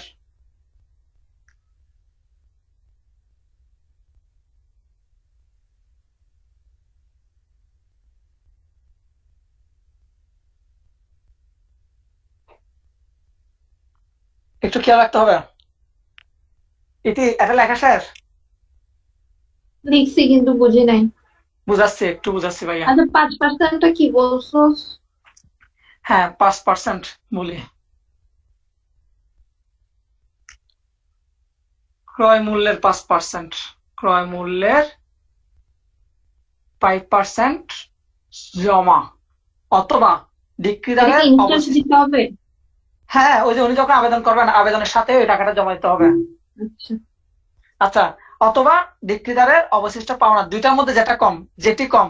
এই যে 5% আর ওই যে বিক্রিদারের পাওনা, দুইটার মধ্যে যেটি কম, যেটি কম, ওই টাকাটা জমা দিবে। তাহলে এবার একটু আমরা এক্সাম্পল, এটা লেখা হলে আমি এক্সাম্পলটা দিচ্ছি, আগে লিখে ফেলতে হবে। ক্রয় মূল্যের 5% জমা দিতে হবে, অথবা বিক্রিদারের অবশিষ্ট পাওনা টাকাটা জমা দিতে হবে। এই দুইটার মধ্যে যেটা কম হবে ওইটাই জমা দিবে। আমি আবার বলছি, ক্রয় মূল্যের 5% অথবা বিক্রিদারের পাওনা টাকা, দুইটার মধ্যে যেটা কম ওই টাকাটা কি করবে? আবেদনের সাথে জমা দিতে হবে। এতটুকু ক্লিয়ার? আচ্ছা লিখছি, হ্যাঁ লিখছি। এবার এবার একটু আমি এক্সাম্পলটা দিচ্ছি, একটু মনোযোগ রাখতে হবে। প্রথমটা হচ্ছে কি, হ্যাঁ আচ্ছা দেখি, আমি রাজস্বী কাপুর বিরুদ্ধে মামলা করলাম, ওনার কাছ থেকে পেতাম হচ্ছে মূলত 5 লাখ টাকা, ধরলাম 5 লাখ টাকা পেতাম। এখন উনি 2 লাখ টাকা কি করছে? পরিশোধ করছে। 2 লাখ, 2 লাখ পরিশোধ করলো। তাহলে ওনার কাছ থেকে আর বাকি পাওনা আছে কত? 3 লাখ। এতটা ক্লিয়ার কিনা? এখন এই 3 লাখ টাকার জন্য এই প্রপার্টি কি করলো? ওনার প্রপার্টিটা নিলামে তুললো। 3 লাখ টাকার জন্য কি প্রপার্টি নিলামে তুললো। এখন আলটিমেটলি এই প্রপার্টি বিক্রি হয়েছে 4.5 লক্ষ টাকায়। কারণ প্রপার্টি ভালো, এই জন্য 4.5 লক্ষ টাকায় কি হচ্ছে? এই প্রপার্টিটা নিলামে বিক্রয় হচ্ছে। তাহলে আমাকে কোর্টের টাকা জমা দেওয়ার সময় দুইটা থেকে যে কোনো একটা দিব, যেটা কম। তাহলে এটা 5% কত? এটা 5% হচ্ছে এই শূন্য গেল। তাহলে আর কত থাকে? আর থাকে 4 5 20। তাহলে 4 5 20, আর এদিকে থাকে 5 5 25। কত হয়? ক- শূন্য শূন্য, 5 5 25, 5 হাতে আছে 2, 4 5 20, 22। তাহলে কত? 22,500। কত? 22,500। 22,500। হ্যাঁ, তা এটা কিসের? ওই যে প্রপার্টির ক্রয় মূল্যের 5%। তাহলে আমরা দুইটা জিনিস দেখলাম, হয় 5% ক্রয় মূল্যের, অথবা কি দেখলাম? অথবা ওই যে 3 লাখ টাকা, দুইটার মধ্যে যেটা কম। আমি তো ওনার কাছ থেকে আর অবশিষ্ট 3 লাখ টাকা পাওনা ছিলাম। এই 3 লাখ টাকাটা যদি উনি দিয়ে দেয়, উনি যদি 3 লাখ টাকা দিয়ে দেয়, তাহলে কি আমার সাথে ওনার কাজ শেষ, ওনার প্রপার্টি উনি পেয়ে যাচ্ছেন। ঠিক আছে? তাহলে এই যে এই দুইটা টাকার মধ্যে যেটি কম, তাহলে আমরা কোনটা কম? 3 লাখ টাকা কম নাকি 22,500 টাকা কম? কোনটা কম? 22,500 টাকা। ইয়াস, এই 22,500 টাকাটা কোর্টে জমা দিবেন, জমা দিয়ে উনি নিলাম রদের আবেদন করবেন। ক্লিয়ার? নেক্সট সেকশন, নেক্সট রুলে যাবো কিনা?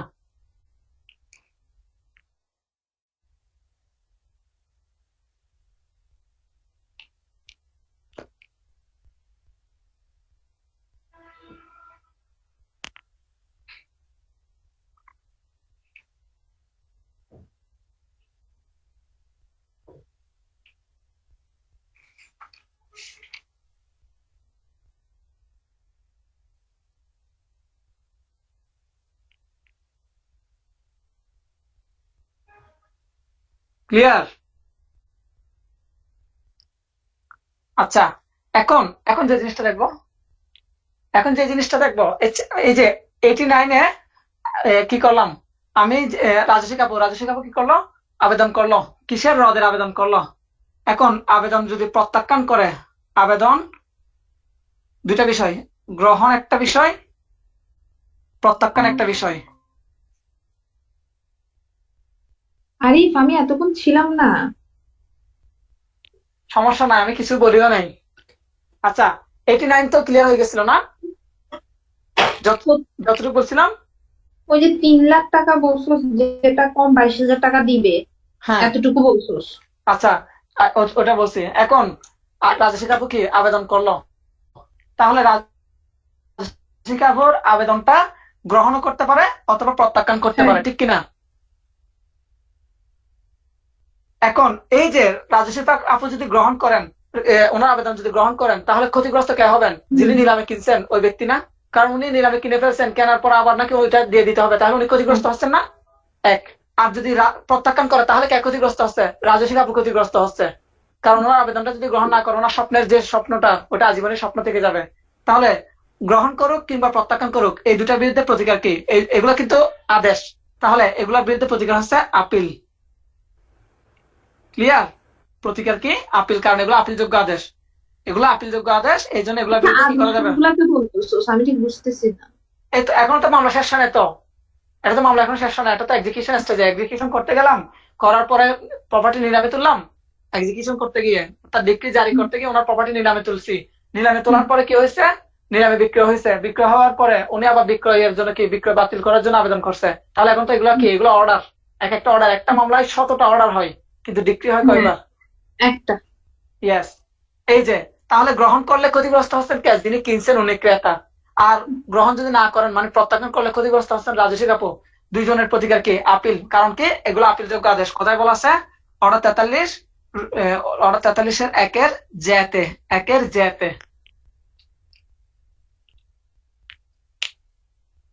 এত ক্লিয়ার? হ্যাঁ, শেষ হবে কখন? এই তো আর 89, আর তিনটা রুল। শেষ হবে কখন? গাল, মানে কি বলতাম, শুরু করার সময় শুরু করতেছি ইয়াতে, এখন 1 ঘন্টা। এরকম আমি 3 ঘন্টা ক্লাস করছি টানা। এই রাখ, শোন, এখন বাজে 11টা 19। আচ্ছা, বুঝছি, টাইম বেশি হয়েছে এই জন্য আর কি। আমি নাইলে আমি সিপিসি ক্লাস, ক্লাস 4 ঘন্টা পর্যন্ত ক্লাস রে করছি। বাবা রে, আচ্ছা আমার এবার, এমনিতে কোনো সমস্যা নাই, এখন একটু সমস্যা। আচ্ছা বুঝছি, এবার 90-তে। আচ্ছা, 89-এ দেখলাম টাকা জমা দিয়ে বা অন্যান্য করে কি করা যায়, এই রদের আবেদন করা যায়।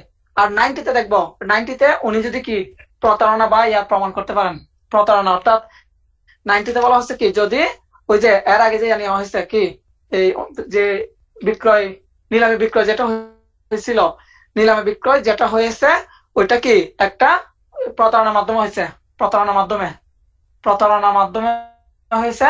অথবা 22 দ্বারাই ওনাকে কি দেয় নাই, কারণ দর্শানোর নোটিশ দেয় নাই। 22 দ্বারাই, সরি 22 রুলে,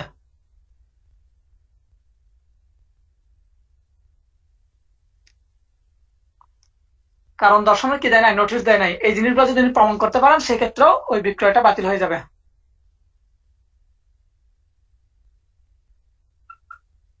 ক্লিয়ার? আগেরটাতে দেখলাম টাকা জমা দিয়ে কি করবে, টাকা জমা দিয়ে রদের আবেদন করবে। আর এটাতে কি বলা হচ্ছে? এটাতে বলা হচ্ছে বিক্রয় যেটা করছিল, বিক্রয় নিলামে যে বিক্রয়টা হচ্ছে, ওটা প্রতারণার মাধ্যমে করা হয়েছে। অথবা এই যে ওনার বিরুদ্ধে যে ডিক্রি জারি করা হচ্ছে, ওনাকে কি দেওয়া হয় নাই, কোন ধরনের কারণ দর্শানোর নোটিশ দেওয়া হয় নাই। এই দুটা জিনিস প্রমাণ করতে পারলে, সেই ক্ষেত্রেও কি করা যাবে, বিক্রয়টা বাতিল করা যাবে বা রদের আবেদন করা যাবে। আচ্ছা, এখন এই ক্ষেত্রে প্রতিকার কি? এই ক্ষেত্রে প্রতিকার সেম, গ্রহণ করলে কিংবা প্রত্যাখ্যান করলে প্রতিকার সেম। তার মানে 90 এর প্রতিকারটাও সেম, 89 90 দুইটার প্রতিকার সেম। আচ্ছা, এই তো গেল 89 90। এবার 98, 98 কি বলছে একটু দেখি আমরা। 98 বলা হচ্ছে, আরিফ, একটা কথা, হ্যাঁ আমরা ইয়েতে যে পড়লাম, এই যে 89 পড়লাম, যে ও 22,000 টাকা যেটা কম সেটা জমা দিবে, সেটা কি কোর্টে জমা দিবে? অবশ্য কোর্টে।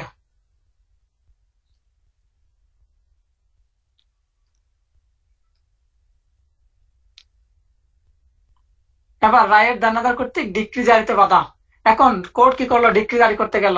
এখন প্রপার্টি মালিক কি দিচ্ছে? বাধা দিচ্ছে। অর্থাৎ রাজস্বী কাপু কি দিচ্ছে? বাধা দিচ্ছে। এই যে প্রপার্টি, এগুলো যখন ডিক্রি জারি করতে গেছে, আমার সাথে রাজস্বী কাপুর একটা প্রপার্টি নিয়ে মামলা হলো, এই প্রপার্টিটা নিয়ে মামলা হলো। এখন কি আমরা জানি যে ডিক্রি পাইলে হবে না, ডিক্রিটা আবার এক্সিকিউট করতে হয়। এখন কোর্ট কি করলো? ডিক্রি এক্সিকিউট করতে গেল। ডিক্রি জারি করতে যখন গেছে, রাজস্বী কাপুর যে উনি তো এত বড় একটা রাজনৈতিক নেতা না, রাজনৈতিক নেতা আমার জানা ছিল না। উনি ওখানে দলবল নিয়ে হাজির, বাধা দিচ্ছে। কোর্টকে বাধা দিচ্ছে, ম্যাজিস্ট্রেট যারা গেছে সবাইকে বাধা দিচ্ছে, উনি তো পাওয়ারফুল। আচ্ছা, এই যে এই ক্ষেত্রে কি হবে একটু দেখি। তাহলে এই ক্ষেত্রে বলা হচ্ছে রাজস্বী কাপুরকে 30 দিনের জন্য, অনধিক 30 দিনের জন্য কি দেওয়ানি কারাগারে আটক রাখবেন। ওনার পানিশমেন্ট কি? 30 দিন। 30 দিন পর্যন্ত কি দেওয়ানি কারাগার আটক। এখানে মাথায় রাখতে হবে দেওয়ানি কারাগার, দেওয়ানি কারাগারে আটক রাখবেন। ক্লিয়ার?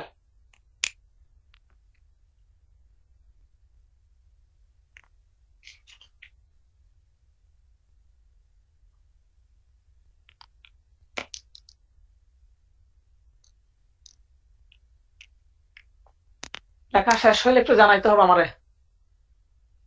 হ্যাঁ, লিখছি। 100টা তুই কিসের সাথে জানি আমাকে মিলাই পড়াবো ইয়েস, বলছিলি। মনে আছে। Yes, thank you thank you. এরকম মনে থাকলে বেশি ভালো লাগে, আমার বেশি ভালো লাগে, আলহামদুলিল্লাহ।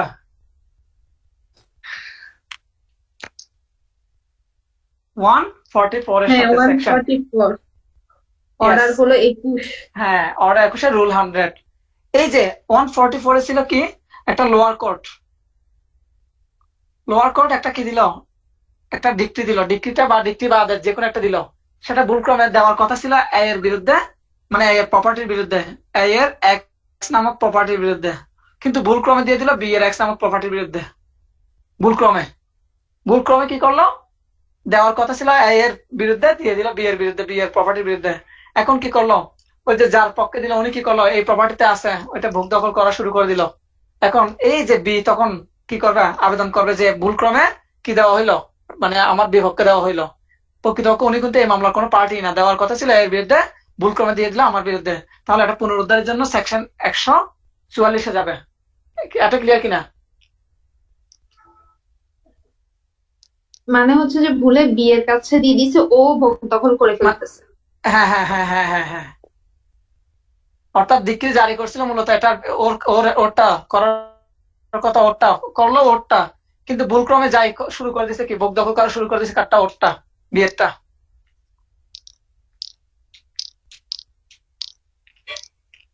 আচ্ছা, আর এটা হচ্ছে ডিক্রি জারির ক্ষেত্রে।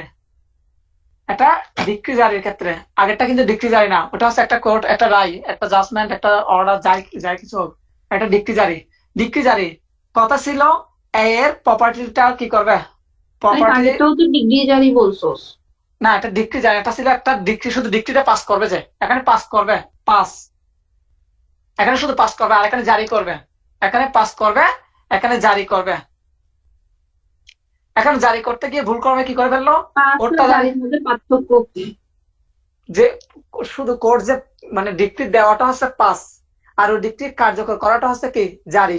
জারি। ক্লিয়ার? ওটার জন্য তো মামলা কোর্ট, করতে হয় না? আবার আমরা ধর একটা হ্যাঁ হ্যাঁ আবেদন। হ্যাঁ হ্যাঁ হ্যাঁ হ্যাঁ, ডিক্রি জারি। এই তো ডিক্রি জারি করতে সবই করলো, ডিক্রি জারি আবেদন করলো, ডিক্রি জারি করতে কি পেয়েছে, গেছে, জায়গায় গেছে। এখন দাগ নাম্বার হচ্ছে 1145, মূলত এক্সিকিউট করবে 1145 নম্বর দাগের জায়গাটা। এখন ভুল ক্রমে করে ফেলছে কোনটা? 1146 নম্বর দাগের প্রপার্টি। তো এই 1145 এটার মালিক হচ্ছে বি। তখন বি কি করবে? 100 দ্বারা গিয়ে মামলা করবে, সরি রুল 100-তে গিয়ে, রুল 100-তে গিয়ে কি করবে? মামলা করবে। ক্লিয়ার? হ্যাঁ, এখন বুঝছি। হ্যাঁ, বাস।